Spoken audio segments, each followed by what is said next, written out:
Codger here. Listen up.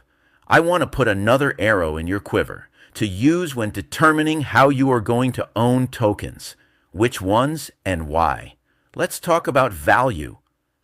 Back in my day on Wall Street, valuing a company was a straightforward, if sometimes tedious affair. You looked at its earnings, its assets, its debt, its cash flow. You calculated a price-to-earnings ratio. It was a system based on numbers that meant something in the real world. Then the internet came along, and these Gen X whiz kids started valuing companies with zero profits and zero assets, based on eyeballs? Clicks? Nonsense metrics. Now, with crypto, it's even worse. They talk about charts and patterns and moons. It seems like mostly voodoo and guesswork. But what if I told you there was an old, simple rule invented back in the days of clunky telephones that does a better job of explaining the value of these crypto networks than any of that modern chart-gazing nonsense?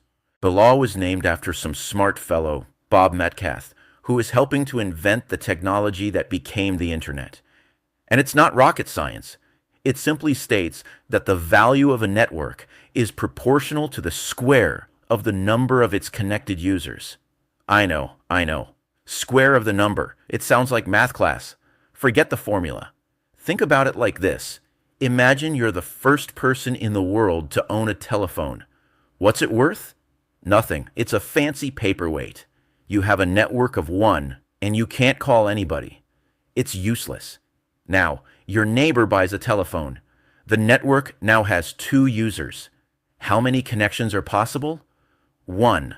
You can call him, and he can call you. The network has a little bit of value. Now, let's say 3 more of your friends get telephones. We now have a network of 5 people. How many possible connections do we have? Well, you can call 4 different people. Your neighbor can call 4 different people. When you do all the math, you find there are 10 possible connections. Look what happened there. We increased the number of users from 2 to 5, a little more than double. But the number of potential connections, the value of the network, exploded from 1 to 10. The value didn't grow in a straight line. It grew exponentially. Every new person who joins the network doesn't just add their own value.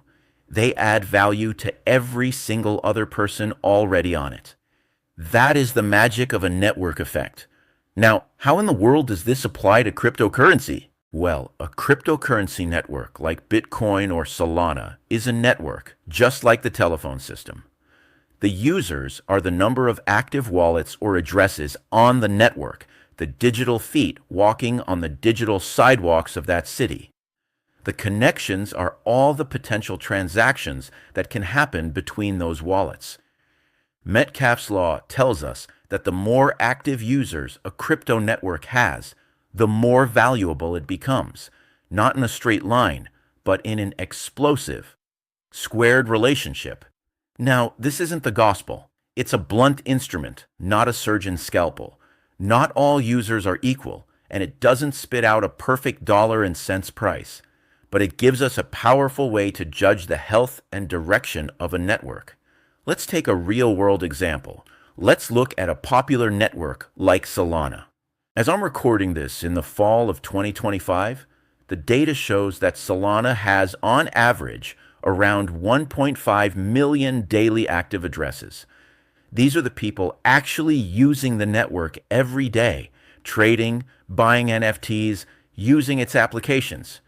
The total value of the network, its market cap, is sitting somewhere around, let's say, $80 billion. Now, that number on its own is meaningless. But let's look at the trend. A year and a half ago, in early 2024, Solana only had about 500,000 daily active addresses. So the number of users went up by 3 times, from 500,000 to 1.5 million. According to Metcalf's Law, the underlying value of the network shouldn't have gone up 3 times. It should have gone up closer to 3 squared, which is 9 times. Did the price of the Solana token go up exactly 9 times? Of course not. The market is messy, it's emotional, it overshoots and undershoots. But if you look at a chart of Solana's price versus its active user count, you will see an undeniable relationship. When the number of active users is in a strong uptrend, the price tends to follow in an exaggerated exponential way. And, more importantly, when the number of active users begins to fall, the price tends to fall even harder because the network effect is working in reverse. So here is the wisdom I want to leave you with. When you're trying to figure out if a crypto project has real long-term potential, stop looking at the 24-hour price chart. That's just noise. That's the emotional crowd. Instead, find the data on its daily active users. Is that number growing steadily over time? Are more and more people showing up to use the network day after day, week after week? It's the digital equivalent of valuing a retail store. I don't care what the sign out front says. I want to know if there are customers inside buying things. A crypto network with a rising price but flat or falling user growth is an empty store with a fancy sign. It's a speculative bubble waiting to pop. But a network with steady, relentless user growth, that's a busy store with a line out the door. That's a network with a powerful, growing effect. And over the long run, that's where real value is created. Stop looking at the ticker. Start looking at the traffic. Class dismissed.